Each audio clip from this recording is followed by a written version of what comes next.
Welcome to Africa's Vision Network. Africa's Vision Network features African cultural awareness, education, economic empowerment, religion, spirituality, and other issues focusing on the African world. And I am Princess Ayo, your host for the show, and you're seeing me in a whole different venue. We're over here at the African American Civil War Museum in Washington, D.C., and so you see me in a different light, but it's going to be an exciting show as usual. And this morning we are here with Mr. Harry Jones, who is the Assistant Director and Curator, retired Marine officer. Mr. Jones will tell us about this wonderful place, the African American Civil War Museum, and he'll tell us about its mission. And for our audience that might not be knowledgeable about the Civil War, he's going to briefly explain the Civil War and why it was fought. We're so glad to have you on the show. Well, thank you for inviting me. Yes, this is exciting. And for coming into our house. Oh, you're welcome. It's great. So tell us about what's going on here. Well, the African American Civil War Museum actually begins as the African American Civil War Freedom Foundation, which was established in 1989 under the leadership of Dr. Frank Smith, Jr.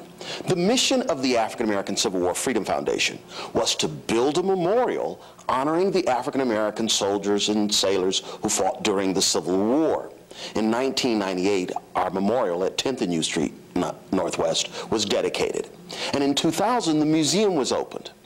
Now, the story of African American soldiers and sailors during the Civil War at one time in American history was almost completely suppressed in the mid-20th century. So we have the task of telling a story that almost sounds unbelievable if we tell it to you truthfully. So what we attempt to do is steer the visitor toward primary sources. All the names on our wall of honor at the memorial come from official service records that are held in the National Archives. And every regiment represented has an official record in its descriptive book that will allow you to locate it at any time during its organization and fighting during the Civil War. Here in the museum, we use mostly photographs and newspaper prints, a primary source pictorial of African American involvement during the Civil War. The best way to tell this story is with the primary sources. So our mission is to share a story that for many years was suppressed, and we do that by steering you toward the primary sources. Okay, great. Well, show us around. Okay, now this is our main exhibit room. Now our first exhibit room, we deal with the early part of the war and slavery. It is very clear in reading the letters of our soldiers and books written by these soldiers that they fought to end the tyranny of slavery. So we begin with, of course, that topic. Okay. And of course, slavery is central to the Civil War.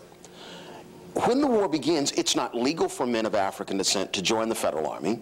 So in our first room, most of our exhibit deals with contract laborers who are called contraband. The term contraband comes from General Benjamin Butler, who refused to return 3 runaways that entered his lines at Fortress Monroe on the Virginia Peninsula. In May of 1861, he told the Confederate officer who was requesting that their property be returned to them in accordance with the Fugitive Slave Act, that he was going to confiscate that property as contraband of war. And so we get the term contraband. So in a lot of the newspaper prints you see in that first room, you'll see the term contraband. They are contract laborers and actually employed by the Union Army. They got paid for their services. The centerpiece of the first room's exhibit is a handwritten copy by a calligrapher, not by President Lincoln, of the Emancipation Proclamation. It is the Emancipation Proclamation that orders the recruitment of men of African descent into the Federal Army. And of course, it also gave them the authority, legal authority, to emancipate when they brought states back into the Union. So that's the centerpiece of that room's exhibit. This room, again, is our soldiers' room. Mostly photographs and newspaper prints. Among some of our photographs, we have 2 Congressional Medal of Honor recipients, but there were 25 African Americans who received the Congressional Medal of Honor for actions during the Civil War. But we have photographs of only 2 of them. We'd like to get a lot more. And when we move to our larger space, we will have more on these Congressional Medal of Honor recipients and, of course, on all the soldiers and sailors. Frederick Douglass's sons. He had 2 sons that served during the Civil War, so we have photographs of them as well. We have a recruiting poster out of Philadelphia So the recruiting was much like it is today. You know, you got your posters, you got your advertisements, and so we have a recruiting poster from 1863, 1864 out of Philadelphia. And the newspaper prints. The most important newspaper print, in my humble opinion, here in the museum, is a print of the Federal Army entering Richmond, Virginia on April 3rd, 1865. Richmond, the capital of the Confederacy, was captured by the 25th Army Corps. The 25th Army Corps was comprised of 32 regiments. All 32 regiments were United States Colored Troop regiments, making it, according to the official record, an indisputable historical fact that American soldiers of African descent captured and occupied the capital of the Confederacy. Again, this is the importance of steering you back toward the primary sources, the official records, because if you were reading a lot of secondary and tertiary sources, the volumes and volumes that came out in the Civil War, you would rarely, if ever, come across a volume that mentioned this fact.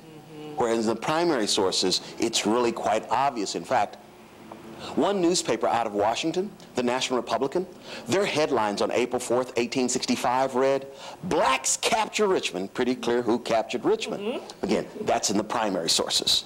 So what we do here and what we display here are items that lead you back to the primary sources so you can come to appreciate this story of how Americans of African descent literally answer a cry for help from the federal government, help save the Union, and free themselves. Okay, great. All right, so let's go. Okay. Looking around.